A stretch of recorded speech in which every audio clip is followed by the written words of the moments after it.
Hey everyone. This is going to be quite a personal vlog for me because I'm going to open up about something that's been troubling me over the past few weeks.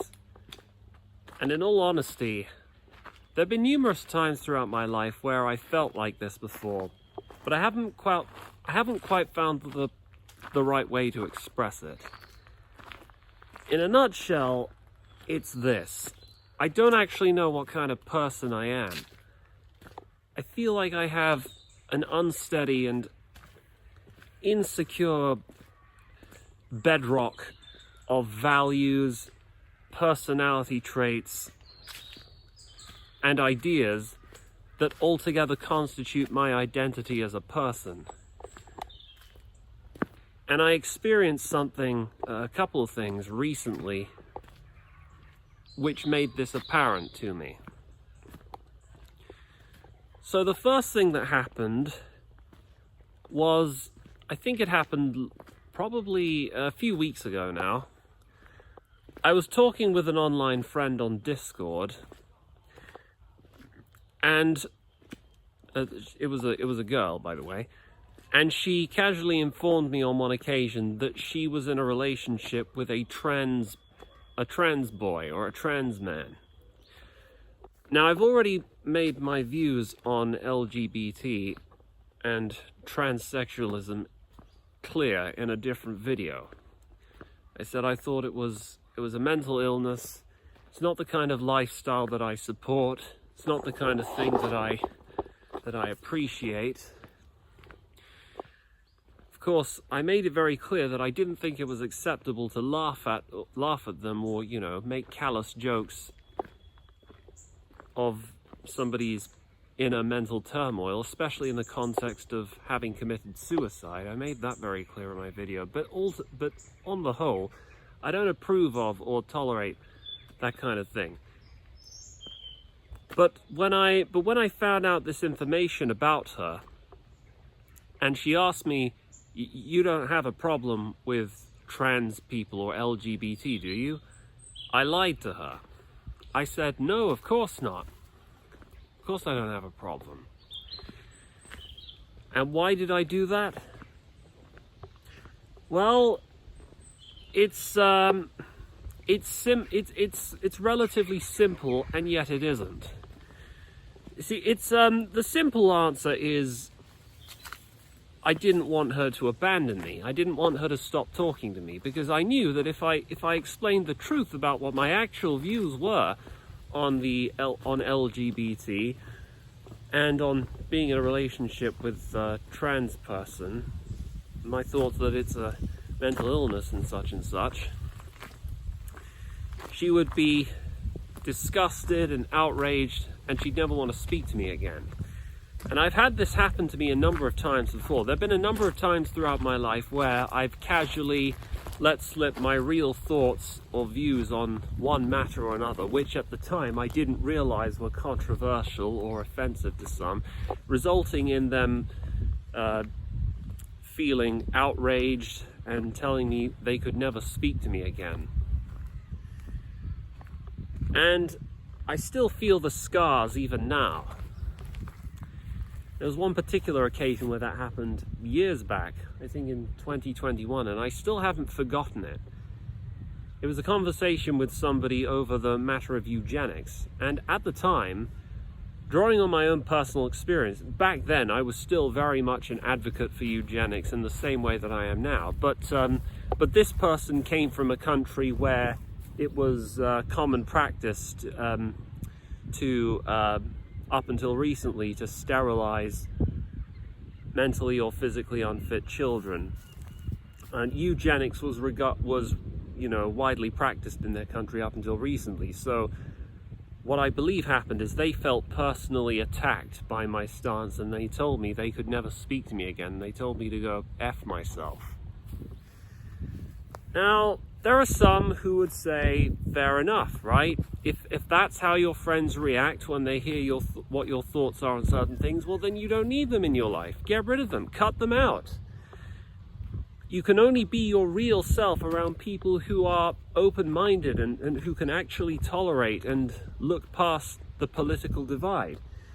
Except, first of all, it's really hard to do that in this day and age, because there are few things in this day and age that are not partisan, not political in one way or another.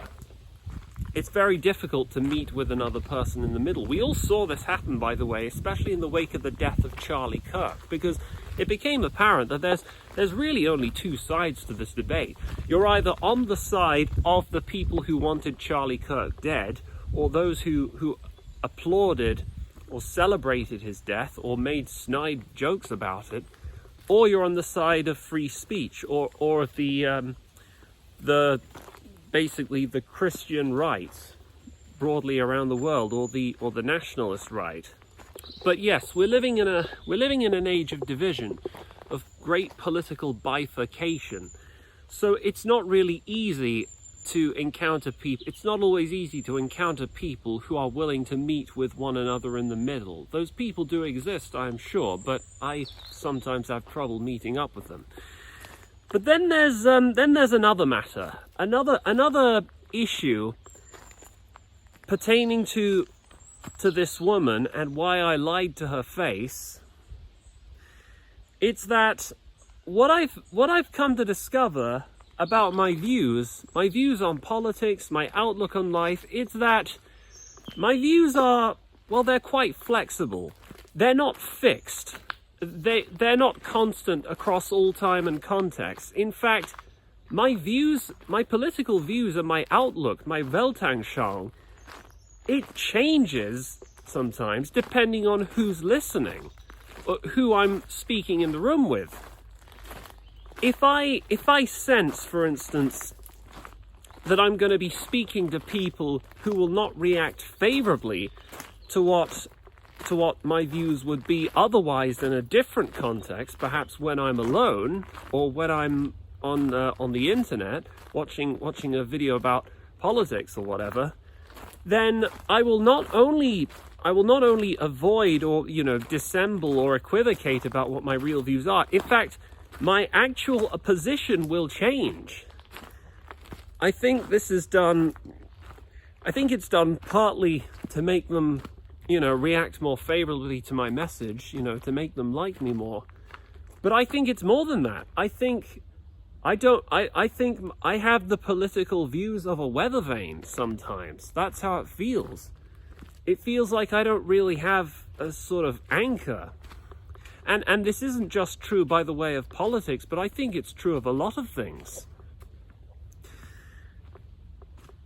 And I think that may partly explain why, because that wasn't even the only time that's happened. By the way, there have been plenty of other occasions where I felt compelled or psychologically pressured to adopt a stance on a certain topic that's different to one that I would take otherwise. So, that being the case, it is quite commonplace for me to either lie to people or change my stance, change my opinion on a certain issue, depending on who the other person is, depending on if there's any other people listening, and depending on what my mood is at the given time. See, another example of this that happened more recently is I was talking with a different online friend, and we were talking about, mental health, and we were talking about what's the word I should use? Yeah, we were talking about the right kinds of people you ought to have in your life. Are there some people in your life who get you down or who feel morbid and depressed and suicidal most of the time? And she was telling me how she's had to cut a few of those people out of her life because they were getting her down. And I agreed with her. I told her, yes, no, I certainly agree. Yes, you should cut those people out of your life. But then on the other hand, I was thinking, goodness, am I one of them? It's probably, it occurred to me then that I feel like if there were certain aspects of my personality and my character, which if she knew the truth about me, she would probably want to cut me out of her life as well. So again, I felt that sense of inner conflict. And I disguised it very effectively. But a lot of the time, I feel like I'm in positions where I have to act and behave in this way, sort of as a survival mechanism, as a strategy. I have to dissemble and hide what my real views are on the subject. Never mind that, I don't even know if I have any real views on anything. I would say, if you've been watching my channel since I first started making videos last year, I have views that remain broadly consistent across time. And to give you a few examples, for those of you who remember, broadly speaking, I am a determinist. I believe free will is a myth. I believe you should take the effort, you should take up the initiative to make positive changes in your life. But that's only so that when you find that you fail repeatedly, you can come to the inevitable conclusion that there is no free will and we're all prisoners of genetics and early environmental factors, and you might as well resign yourself to fate and the whims of the gods, as it were. And broadly speaking, another thing about me is that I'm a centre-left white nationalist with socialist leanings. There are times when my views on politics and the economy change, but it's only in very specific circumstances. Like, on the one hand, yes, I am for the most part, I'm quite left-wing, but also our national healthcare system is a disaster. It's in serious need of reform, and in all honesty, there's a whole bunch of people who we can just do without. We need to do what Elon Musk did with Twitter. We need to sack a lot of the big bureaucrats who are, especially those diversity hires and those token nurses with no real qualifications. There's a lot of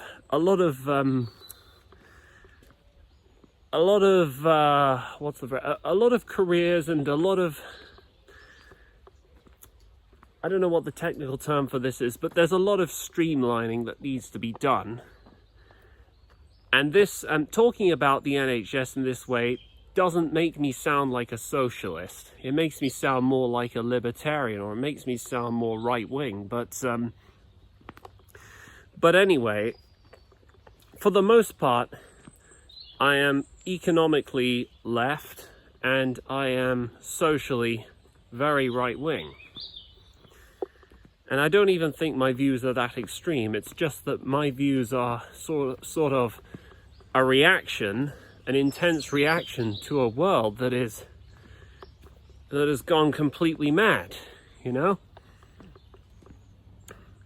But those are the views that I have, which, broadly speaking, tend to remain constant, which have remained consistent thus far. But then there's certain attitudes that I have. There's certain outlooks I have and perspectives which are not always set in stone and which change entirely depending on what I'm going through at any given moment.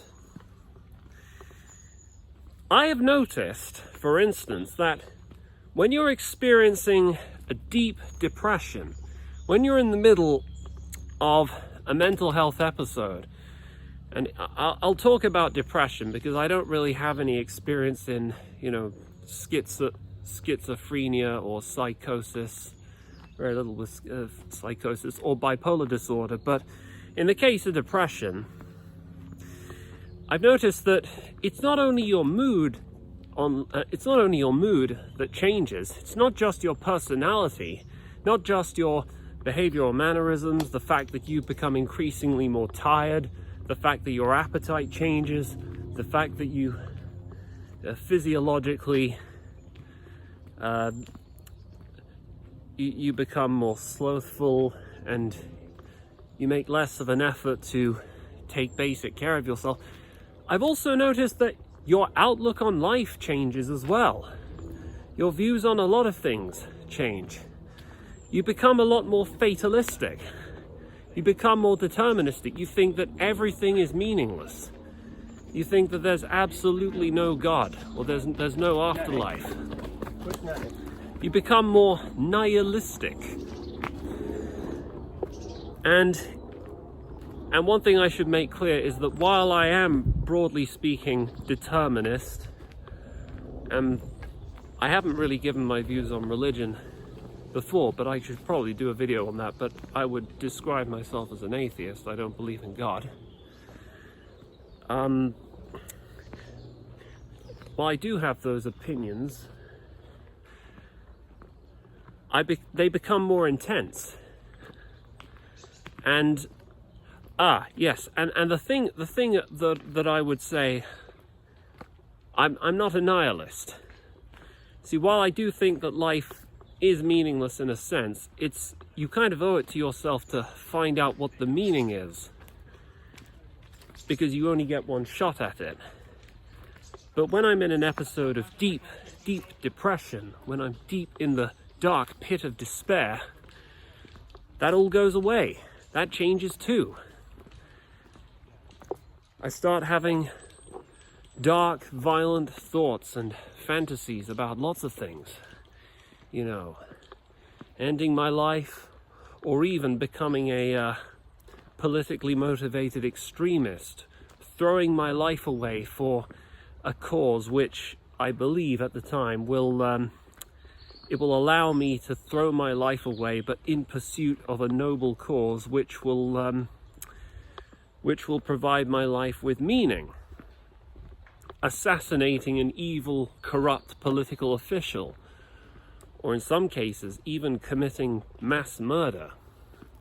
I don't want to say too much about that, because the police are probably going to be watching. Hello. But that's what I mean. So you become more fatalistic. You become more nihilistic. The idea of sacrificing your life for a meaningless cause becomes more appealing when you're in that kind of mood. And that's how, in general, I would say that happens a lot of the time to people who are depressed.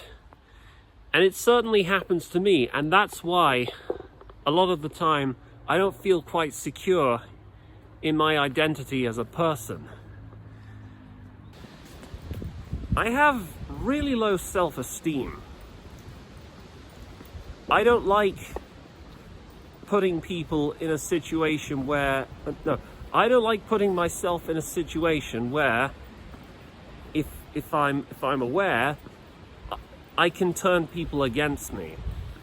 It's happened many times before in my life, and even now, I still feel the scars. I still think back to times when I did unknowingly share my views on certain topics, which led to that other person becoming disgusted and outraged and saying they'd never speak to me again.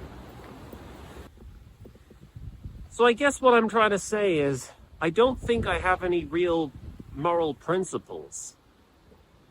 I just want to be liked. I just want to be listened to. And what good is it having your views and opinions and sticking true to them if there's nobody around to comfort you if you're really up against it? Some people can deal with that. Some people don't mind making enemies. Some people get this this twisted thrill out of making enemies and, drawing friend-enemy distinctions. I don't know what to say to those people. Fair play to them, I guess, but I'm not one of them, and I don't think I ever have been.